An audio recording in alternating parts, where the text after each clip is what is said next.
After a year and a half layoff, Errol Spence will come back in the ring, faces Fundora, late January, no date, PBC standard. A year and a half is a PBC standard.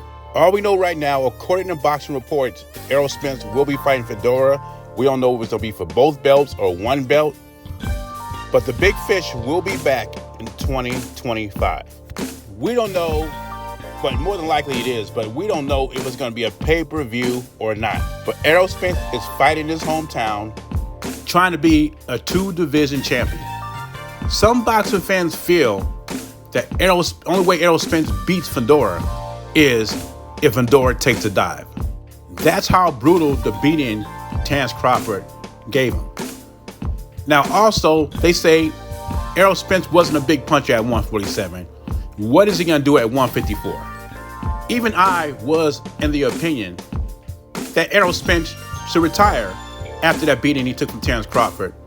But I have to remind myself, it's only one loss. Maybe 147 wasn't his weight class anymore. Maybe 154 will be much better for him. That's what they say, right? That's what they say. Errol Spence was weight drained against Terence Crawford. So let's see what he does at 154. Now, Spence has openly said that after he beats Fundora, he wants a rematch with Terence Crawford. And I wouldn't mind seeing it if he looks very impressive against Fundora, who's a southpaw as well. Then why not give him the rematch against Terence Crawford? The big fish said he wants his lick back, and he's going to beat Fundora to prove it. And I think the fight will be back on if he beats Fundora, because Spence fans will have new hope. They will say, now see, I told you, this is the real Errol Spence. He's not weight drained. 147 wasn't his weight class anymore. Now let's see what Terence Crawford do to Spence at 154. And if Crawford's going for undisputed at 154, and if Spence beats Fundora, he has to go through Spence. I think Turkey Al-Sheikh would be in for this fight. It depends how Spence looks in late January against Fundora. But I think Turkey Al-Sheikh would be down for the rematch if Spence looked like he's back. My big question is, who's training him since he's not with Derek James anymore?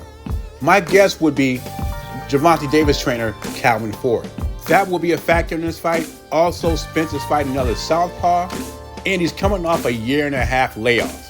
Not to mention, he's in a new division. I would have to make Fundora the favorite in this fight, but if Spence is able to pull this off, I say it'd be very impressive. No tune-up, goes to the ring raw, new trainer, year and a half layoff, and he beats a world champion like Fundora, who's unified right now. So what do you think? Can Spence pull off the unthinkable, beat Fundora late January in Arlington, Texas, put himself in a big money rematch with Terence Crawford? Or is Spence already cooked, washed up, a has-been? Leave your thoughts and comments below. JBZ, I'm gone.